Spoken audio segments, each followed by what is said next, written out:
You're listening to the Millionaires Day Off, where people come to unlock their full potential and start achieving their goals.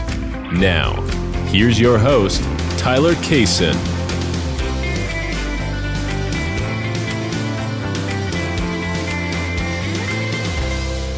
What's going on, everybody? It's Tyler here again with the Millionaires Day Off. Today we sit down with Curtis McGill. Curtis is an entrepreneur. He's owned multiple different businesses in multiple different industries, and he's also been on the hit TV show Shark Tank with his product, the eggmazing. Really, he's just a great leader, great mentor. I really just value all the input he has to say. So I hope you guys enjoy the podcast, and we'll catch you guys at the end. Busiest man in Amarillo right now with that sweet hat you got on. Oh, yeah. You want the hat on? No, you can do it with the hat on. I don't care. Well, cool, man. So let's talk about Vofspace. Yeah. Tell me about it. What's going on there? I should have made you meet me on Vofspace. We could be doing this on Vofspace, but I don't know if it would mess up your recording abilities. So there you go. Yeah, look, it's going to be hopefully the virtual office space for professionals, influencers, anyone that's wanting to connect that you don't have the ability to text back and forth like you and I were doing here, saying, okay, hey, jump on this Zoom at 2:15. So yeah, the idea is to have a kind of the new digital phone book, and you as an office holder or myself as an office holder, I can set my hours, and let's say you wanted to go on and meet with I don't know, a counselor or a kid needing a geometry tutor in the middle of the night. You can go on and search for geometry tutor, and it would show if they're available, and you can immediately connect with them, and it sends a Twilio link, which is what we're talking over Zoom on. Zoom uses the same connection as we do on Vofspace, but it would send a connection to the both of you individually, and the office holder would accept it, and you'd be having a meeting just like you and I are. But it kind of cuts out the text back and forth, first off. But really, the idea behind it was to allow people to connect with someone without, having their email initially, having their phone number. You could seek out information or professionals in different fields, but have the ability to actually talk to them instead of having to have a connection at first and set up a meeting like we're having right now, if that makes sense. So, and then professionals or if you're if you're an influencer or somebody wants to meet with you, or if you're a counselor or you have skills that people seek, you can set it up where they pay you. So, you're charging your rate, you're providing your service, you're automatically connected with the people that want to meet with you. And at the end of the meeting, it automatically charges their credit card the amount that you say you're charging per hour. So kind of marries a couple of different softwares as a service. You got your Calendly, which basically tells people when you're available.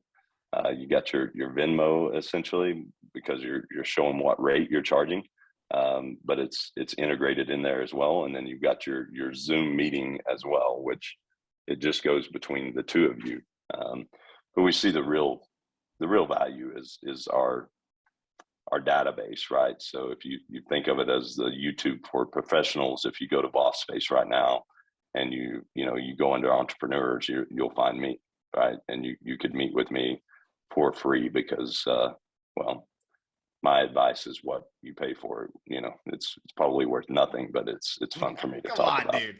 Come on now. So, so have you had any crazy, have you had requests happen just randomly, people you don't know already happen? You know what? Just one. But yeah, it's in its infancy. I mean, we really have just now perfected the software and launched it early this year, and we've been working through some beta. It's interesting. It's like Amarillo College is using it, right? So their professors are using it as a way to do their office hours. So a lot of these schools, when you have at-risk students, they need to see their professors, and maybe they're struggling with a class. The professor has office hours from 10 to 11 Tuesday and Thursday. Well, if that student can't physically be in that office, or if the student gets there and there's 5 other students in front of them, you could literally not get to see the professor.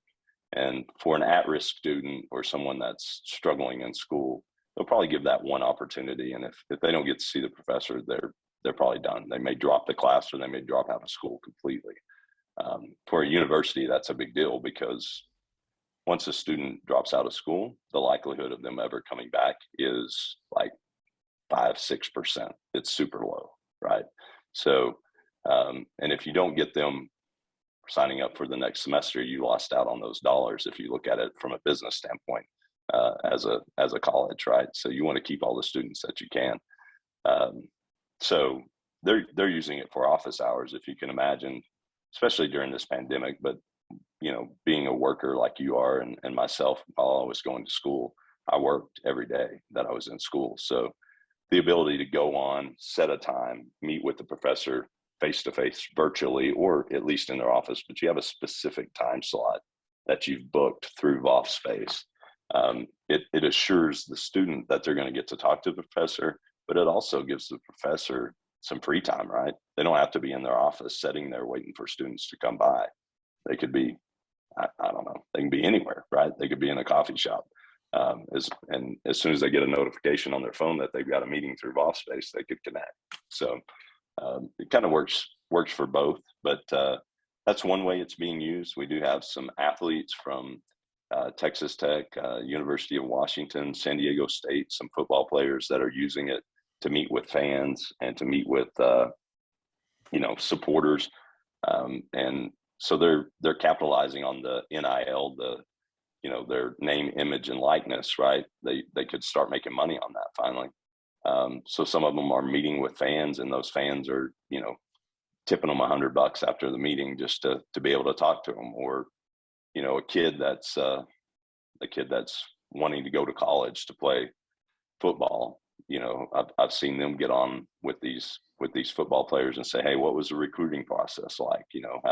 What part do you like about your school? What do you not like? What, just things that you can't get if you don't know who to talk to, right? So as a young man playing high school football now, you can literally go on Vofspace and visit with a college football player that's gone through what you're about to go through, and glean some knowledge from them, and maybe learn something from them. So that's the idea behind it. The reason it was invented was because the gentleman Josh Woods, who's I'd call him the inventor. It's not an actual product, but it's a software as a service, right?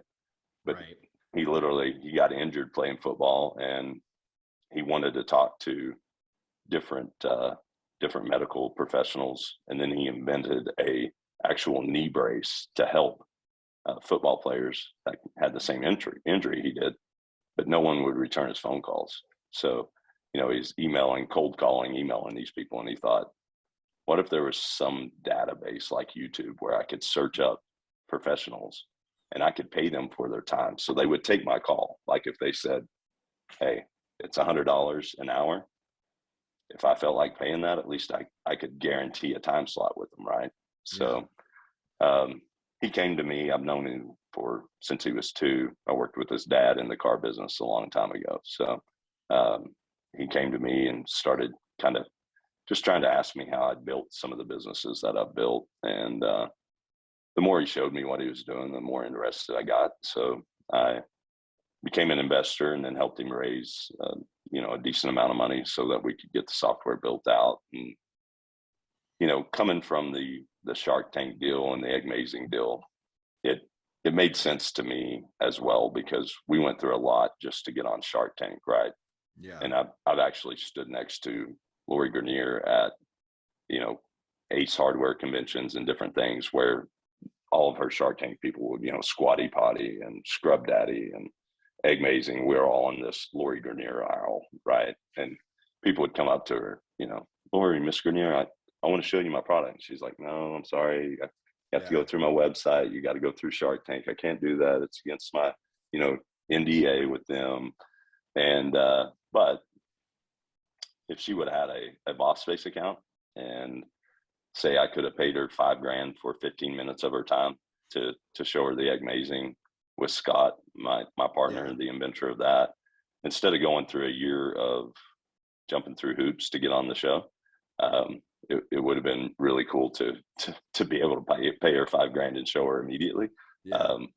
And so I saw the utility and also the ability of Vofspace.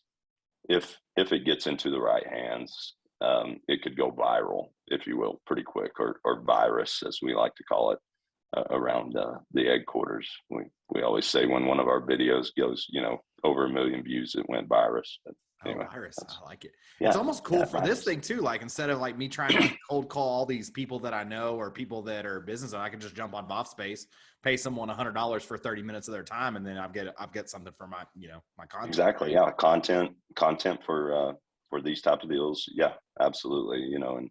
And then you think about all these influencers, these social media influencers now, from whoever it is, gamers to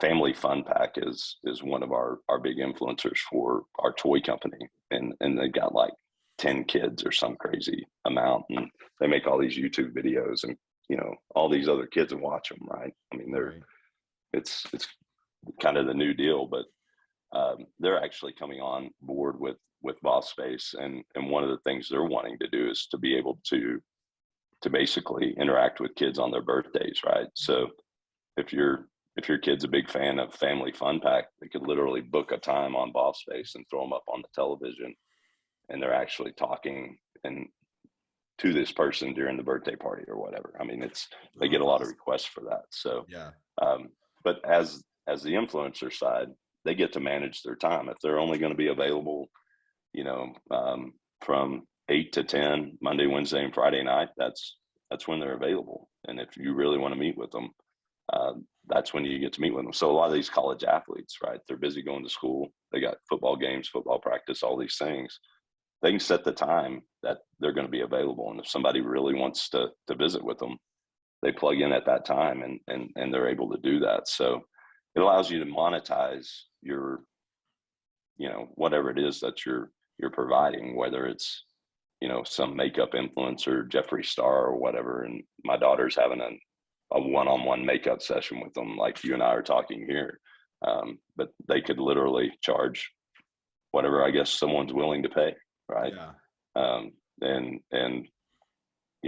for certain people, I don't know who you follow or who you'd want to talk to besides your old cousin here, but you, dude, you're I want to talk to. Yeah, but I'm just saying, like, it'll be neat if we get the traction that we're shooting for. It would be neat to have other professionals, other folks that you want to interview, let's say, the ability to go on and connect to them without hey, do you know so and so, and finding somebody that knows that person, getting the opportunity to connect with them, and then texting back and forth like you and I did, saying, hey, what time? Right. Does this time work for you? Yada, yada, yada. It's all set in stone, and it's right there in the database and available for you from a public side to be able to connect. So also, I think it'd be cool, like, from your other business, like to include, I'm just thinking from like an operator standpoint, like, so you with Huds, like, you could literally schedule all your interviews through Vofspace. And then, like, so that way you're not like, and then that way, like, you're not trying to schedule interviews during, what we peak or busy time or whatever. You could literally schedule, hey, I'm free for all interviews Monday, 10 to 11 or whatever. Right. Yeah. Look, we see the utility for almost every business. I mean, it's Vofspace. Virtual office is the reason that it's Vofspace. And ideally it makes sense from the utility of time.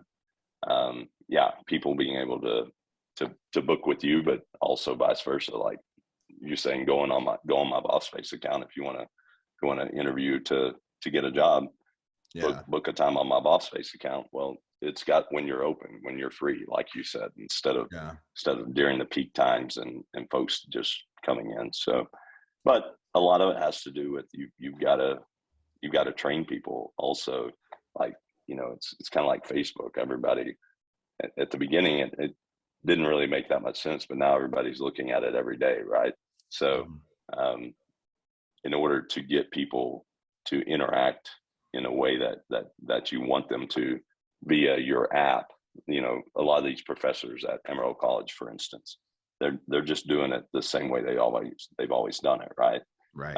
They have this extra tool and the ability to manage their time better and their students' time better, but to get them to shift gears and say, oh, okay, I see the utility in this, it's difficult. So you almost have to change someone's behavior to make it better, what we perceive to be a better utilization of their time and efforts. But so that's one of the challenges that we've come up against so far is just because you think you have a great idea, getting people to adopt and adapt to that idea sometimes is different than what you think. Yeah, for sure. You talked about being on Shark Tank. What was the craziest part about being on Shark Tank? Was it just jumping on set? Was it like standing next to Mark Cuban and all the folks? So what was like where you're like, this is insane? Yeah. I think just when you're walking down that hallway and that door opens and all five of them are sitting there is pretty surreal. It's kind of crazy. But the one thing that I thought was, I guess I always thought that they probably knew more than they let on TV. Yeah. They absolutely know nothing about you when you hit that stage. So, when you watch an episode, you see someone, they're up there, seems like for 5 to 7 minutes, maybe 10. We were in there for an hour and 45 minutes telling our story, right? And just walking through it. Mark Cuban actually asked, where you're from? I said, I'm from Spearman, Texas. He was like, oh, I've got a friend from there. He's got a ranch. I said, well, I'm sure I know him. Yeah. Well, my mom probably has made a birthday cake for him, right? Oh, yeah. So, and as odd as they make it seem on television, Mr. Wonderful, he's a smart ass, but they all genuinely want what's best for the entrepreneurs. I mean, they're kind of coaching you against the people that are already out or are telling you that seems like a good deal. Maybe, Cuban's like whispering to me, yeah, hey, you got a good deal with Lori here, but make her do, a little more on the line of credit, or it's funny. And it was a really neat experience having my kids there and letting them, Mark Cuban and Robert Herjavec came up and decorated eggs with them and gave them high fives and stuff like that. So it's a great experience, and we I'd like to think that we would have done well without it, but it really kind of catapulted the eggmazing and made it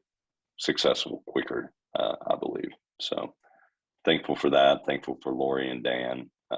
They're normal people, good people. They invested in us and got a good return for their investment. So, oh, I'm sure. That's crazy. I think when I think of you, Curtis, I think of like the king of habits. I mean, you have to have like very like disciplined. Is that kind of the case, or because I mean, you don't do social media, you don't do TV. I mean, you're just like business all the time, and then family and all that. So, what are your like keys to those habits that you've built? I think I'm just figuring out that I'm having an extreme case of ADD, and so if I didn't have all this going on, then I wouldn't be happy. So, I think you're right. I do have habits. Most of them, I don't know that I live by them religiously, but I pay attention to what needs to be paid attention to at that moment and get it done and continue on to the next thing. So I'd like to, everybody to think like you walk in my closet and all my shirts are color coordinated, and my shoes are ready to go and all that stuff. My desk, you can't see it right now, but it's a freaking mess. But I've got 3 notepads with 3 different companies on them right now. And when I get done with something, I literally, like, write down kind of what was going on there, put the date beside it. And when I get called back to that business, I pull that notebook up and I start looking through it. Like, for instance, this is I'm a really great artist, but that's for the toy company. It's for a Halloween product, and it's a display that I had imagined. Hang on one second, sorry. But I had to draw it and take a picture of it and send it to my team in Hong Kong. And they were like, I don't know what you're talking about. Show me. So I drew a picture. It's terrible. But they got the point. Hey, so, that's all that matters. Anyway. It's over. You bet. So like, you're such a good like mentor for all young entrepreneurs and just people who want to achieve more. Who do you like focus your time studying and trying to learn how to be like? And basically I've been blessed to have some pretty great business guys, I think, in my life. But honestly, you never really got to meet your grandpa Kaysen, but you go back to growing up watching a farmer / rancher do business, and grandma keeping a house, and also working as a postmaster in Waka, Texas, and then my mom having a daycare and having a bakery at night out of that same daycare for my whole life. I mean, she's never worked for anyone but herself. Actually, none of the folks that raised me ever worked for anyone but themselves growing up. So I think it was just instilled in me, right? Like, I don't mind working hard on things as long as it's for us, for my family, and for me. So, when we first opened the salon and tanning place, Stacy and I'd be up there at 10 o'clock at night mopping the floors, right? I probably wouldn't have enjoyed that nearly as much, but it was ours.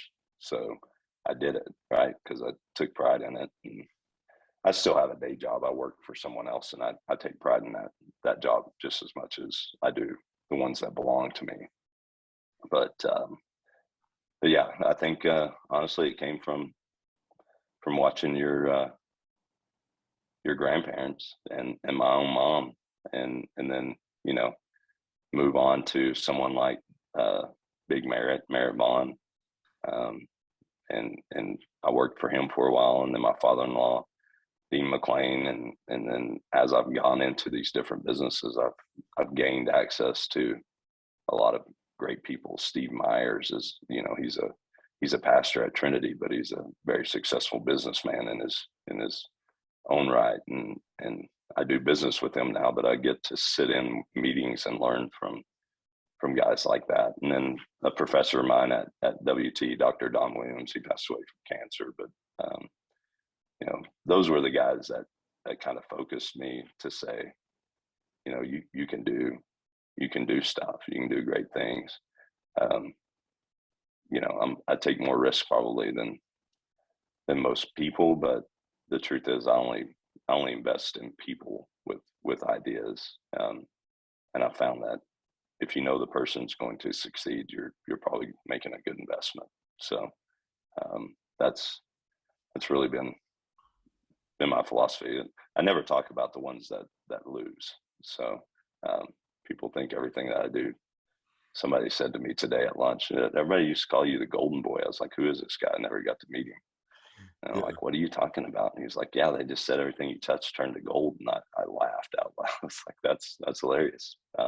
They obviously hadn't heard about, the restaurant in Austin, the trucking company, some of the other things that have failed in my business career. So, but yeah, as far as like, do I read books by, great business people and things like that? No. I think my success is because I care about the people that I never say anybody works for me. They work with me, right? So, I mean, even all of our cooks at Huds, they work with us. They don't work for us. So we're having a salon Christmas party at Stacy's salon, and most of those girls rent a booth from us, but they've worked with us to build that salon for the last gosh, 17 years now. And when you've got 19 women in one place, and some of them, a majority of them have been with us for over 15 years, you got to do things right. And I guess what I mean by that is just see people for who they are, love them and respect them, and things will go your way. So. Yeah. Isn't it challenging though? Like whenever you have those like situations and it doesn't work out like the way you want it to, let's say you've got, something I'm sure you handle on a daily basis, right? You got a cook at Huds that doesn't want to be a partner with you. He just wants what's in it for him. Right. So how do you try to coach it first? And then, what's kind of your process on that? Yeah, I think you have to coach it first. There's a lot of entitlement these days. People just think that because they show up somewhere and that they deserve certain things, and the work ethic is different. But I found that if you get in there with them and you work with them and show them that you have the same work, or that you even have a better work ethic, they follow you and know that you're a leader, right? So I've washed dishes in the public house before.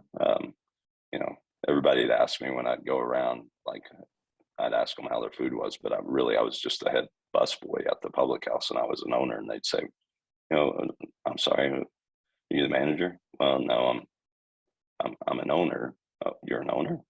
Well, I'm the head busboy, but yes, ma'am, I'm an owner, right? But the people that work with you there see that commitment, knowing that, you don't have to do those things as an owner. You can come in and start barking orders, and but I always thought it was funny. I've had relatives, my sister-in-law, my nephew, work for me at some of my restaurants, and they would always say how people were afraid, afraid of me, not afraid of me, but it was just like when you would come in, everybody would straighten up. They would be doing the right thing when you were there. I'm like, that's kind of funny to me, because I'm not like some, asshole authoritarian that comes in, or anyway. I don't know. I think if you approach people from a standpoint of respecting them, you also command respect at the same time. And when people see that, it almost comes intuitively for them. As soon as I leave, sometimes they take advantage of other people, and that's probably my downfall, is when I see other team members not pulling their weight and taking advantage of the other folks, other 8 people that are there, relying on them to be there and do their job. I may lose it a little bit, and they don't work for me anymore. But you have to push pretty hard to get me to that point. So, yeah. But then once you relieve those people of that stress, like the one guy that never shows up on time, comes in 2 hours late, but everybody's so stressed out without them that when they finally get there, they're happy they're there. They're like, oh, thank God, okay, at least he showed up, right? Right. I would rather get rid of that person and them not have. I'd rather them know when they showed up there was only going to be 7 people all day long, and they were just going to have to get through it, as opposed to hoping and waiting, and then that person getting there and not getting by with it. Like, that's okay. They can't fire me because they need me type attitude, right? I'd rather shut the doors. I'd rather not have somebody come into the dining room and only have drive-through than put up with somebody disrespecting the rest of the people that way. So I guess, yeah, it's a tough balance. That. It's tough to teach some of these young kids. But the best thing that ever happened to me was the first job that I got fired from, right? So it taught me a lot. Yeah. So I always use the bus analogy. Get the right people on the bus and get the wrong people off the bus. If they're the wrong people, get them off. They're done. Their ride's over. Yeah, to tell you what, it can be toxic, and one person can ruin an experience for everybody there. Yeah. So, yeah, no, that's a good analogy. I always use that in my investment analogy when I'm investing with people. They're like, well, do you want to memorialize this? Like, I'm like, well, a handshake's fine with me, but I also operate by the hit by the bus Yeah. So if I get hit by a bus tomorrow, you need to know that my family's going to do what I said I was going to do, because you're right. You're counting on me. But the same goes for you, right? So if you get hit by a bus tomorrow, I need to make sure I'm protected and my investment's protected. So let's memorialize this in paper. But anyway, do Yeah. that with contractors too, by the way, when they're working on stuff at your house, which I know you were going through a remodel, right? They Oh always want my to get God. paid I've still up got front. giant holes in my walls. Yeah. So they It's always want to always, get paid. And if you pay them all of it up front, or yeah. pay, like, we only got to come back and do these few more things. Okay, well, I'll give you the rest of the money when you do that. Oh, come on, I'm coming back. No, I don't. If you get hit by a bus when you leave here today, you're not coming back. Who's going to fix these holes in my walls? Yeah. So I hate the not my job mentality. I feel like you get that a lot with contractors too. Like the whole, oh man, that's not me. That's so-and-so. Or, I mean, just anybody. I mean, I feel like that's any situation like you're in. And I hate just when someone goes, like, especially like if I'm working and someone goes, hey, that's not my job. I go, hold on, dude. It's my job. And so it's absolutely your job. Yeah, no doubt. So that's just like, if you want to know what my one trigger is, that would definitely be it. Is someone going, that's not my job. Be like, excuse me? Dude, we could probably take up hours and hours of those type of things. But yeah, my one thing, and here's one deal that I think everybody notices when you're walking into some business that you own, and there's trash on the ground in the parking lot or wherever it is, and you pick it up while they walk by it. It lets them know, like, how much you care, number one, but also what their job is as well, right? Yeah. So don't step over that. Yeah. Pick it up. This is your house too when you're here. So yeah. Anyway, we won't spend hours. Well, I just got one more question for you, big dog, and I'll let you get back to your very busy schedule.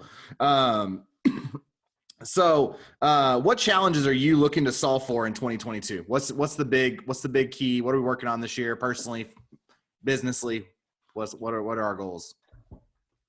Yeah, wow. I always take the first part of the year to kind of assess that, right? So I've been working through that. The one thing I haven't really been able to do in any of my businesses, because they've always just kind of been growing, is we really hadn't sat down and done like a SWOT analysis, right? Strengths, weaknesses, opportunities, and threats.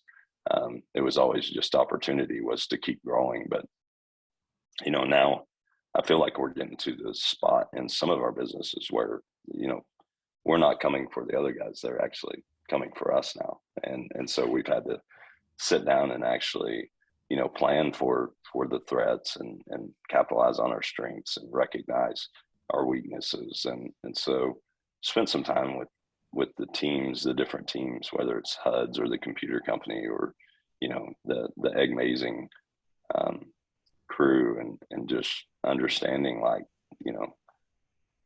okay, we all have to be hitting on these cylinders in order to make sure not only do we maintain our current stature, but hopefully continue to grow, but we don't start getting gobbled up by somebody from behind us. And so I spent a lot more time actually doing planning and setting up some stuff where we have some metrics and things like that, which is odd to say, because I guess we've been successful by default, or I do think, like, culture, anywhere that you're at, the culture drives what you're trying to do. And as long as your culture is right, then the people that work for you know that. And so it's almost inherent what everyone's doing. But once you get too big that you're not touching everyone, you don't know everyone's name that's working with you anymore, or you rely on so many different pieces, like with the eggmazing business. I mean, I'm relying on our team in China to make the product, but I'm also relying on ocean containers to get here on time. And there's a lot of stuff that you don't have control over anymore. It's a whole different ball game than just walking into a restaurant or walking into a salon or owning a piece of property that's up the street. So we've really had to I've really had to become more laser focused on what I have to do, but also more reliant on the team that I've set up around me in all the different businesses, and know that they know their job, and that I know that they know their job. That's when I can sleep at night, saying, okay, I know they've got this, right. So so yeah, that's number one. And then Vofspace is kind of the new baby, and everything else is operating as it should be. And as long as the planning is going as I have planned, then hopefully I'm devoting more time to making sure that this is successful. I've got a lot of friends and business colleagues that have invested in this, and they did it because it's a great idea. And Josh is a great young man, but they also did it because, well, I know this, frankly, because I'm involved in it, and they expect me to help it perform, right? So I want it to be successful for all of them and for Josh, and obviously, I mean, I'm monetarily invested, but I'm also emotionally invested in the idea, and I want everybody to succeed. And Josh has worked extremely hard on this, and he's the CEO of a company that's over $1 million company, and he's not getting paid like that yet, because, well, that's the other part of it, right? You got to work 100 hours a day, and once it starts really doing well, then you start doing well, and that's the only way I've ever done anything. So but he was working for free on it for 3 years, so that's the story of any entrepreneur's life, right? There you go. So awesome, brother. Well, thank you so much for your time, man. I'll let you get back to your busy day. But other than that, man, thanks so much. I love you, pal. I love you, buddy. Talk to you later. All right, bye. See you.